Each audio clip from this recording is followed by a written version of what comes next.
Hey everyone, Dave here, working again on the shop. I decided that I wanted to basically do an informational video on the 2016, 17, and all the way up to 2020 Cruze. I don't even know if there is a 2020 Cruze anymore. I know GM stopped making the car. But if you have the Generation 2 Cruze and you have a manual, it comes with probably the worst shifter ever. I know as soon as I got the car, I bothered a bunch of different companies that make shifters about how quick they're going to be coming out with a version for my car because I could not wait to get rid of this thing. It's very awkward. I hate having this button in the front, and I know a lot of people who have the car pretty much are in the same boat I am. So this is on the wrong boot, but I just wanted to use a boot so you know what you're going to be dealing with aesthetically. Basically, when you pull this up, after you pull the boot up, and I will show you in the car too, you're going to have basically this view.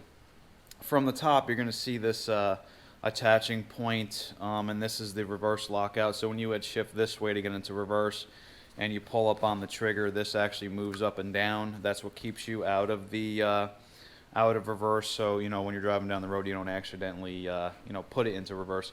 And what you're going to do is, while it's in the car, on the front of it is going to be a little clip here, and all you really need to do is pull that clip, and then the shifter comes right off.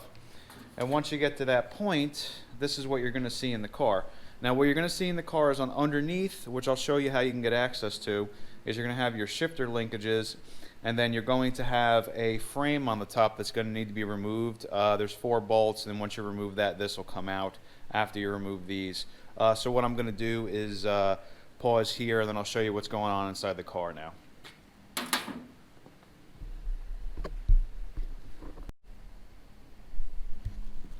Okay, so here we are. I'm walking over to my 2017 Cruze, and as you can see, we have the over-the-top performance shifter in the car.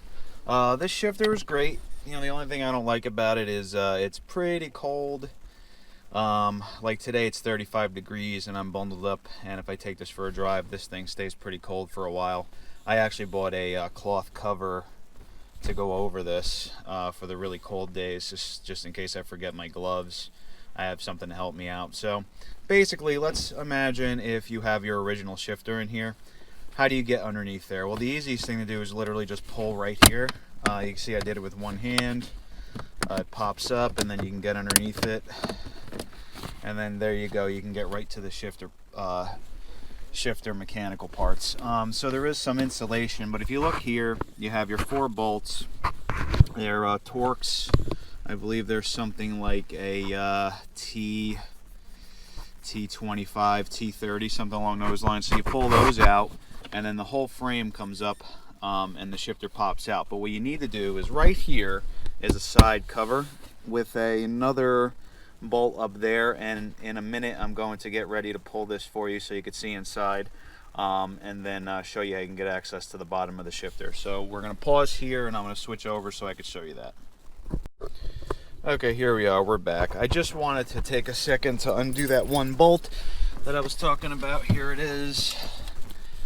It ends up going right up in here. Once you do that, this panel comes out of the way, and you have to give it a good yank. And once you give it that yank and kind of maneuver it, sorry, I kind of go on the fly. I don't like doing things twice. So once you get to this point, you're going to see there's 2 bolts here. These are probably like a 14 millimeter. And then when you look in here, you have your linkages.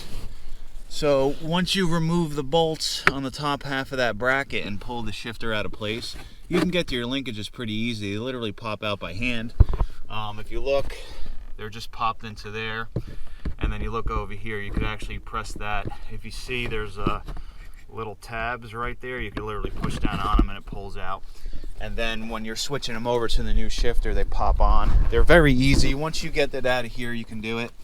And then once you get everything back in, if you look, once you move this insulation out of the way, right in there, the linkages can be slid right back in, and you can fit your hand in there, so it's pretty easy to do. And if you have to adjust it, you can literally move the little tab over and just move the shifter slightly, and you can adjust about an inch forward or back if you want it closer to you or further away.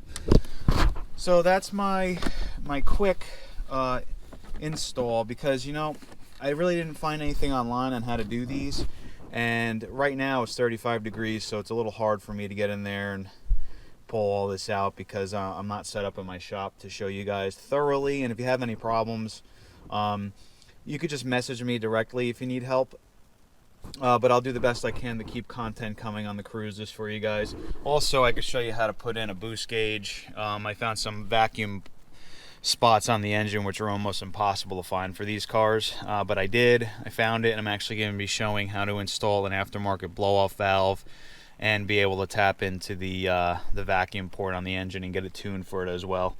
But definitely stay tuned for future mods. I love Cruzes. This is my 4th Cruze. It's my first 2nd gen, and I'm learning as I go along, and luckily I have enough experience to work on cars and be able to play with these things and modify them. So, okay, thank you very much. I'm going to go put this all back together. Actually, going back together is pretty easy. Maybe I'll show you guys that as well. Hold on one moment so I can get this insulation back in place. But once you were to bolt everything down, obviously the insulation is going to slide across here. And then these are pretty self-explanatory. I mean, it's literally like putting together a kid's toy. Everything just snaps in. And then obviously down here, you're going to take this cover, and it's going to snap back in place as well. And there's little clips in the back. And then you're going to throw your bolt in and you're done. So yeah, I mean, you just put this bolt in there and you're done. It's pretty easy. So let me know if you guys need any help, and thank you very much.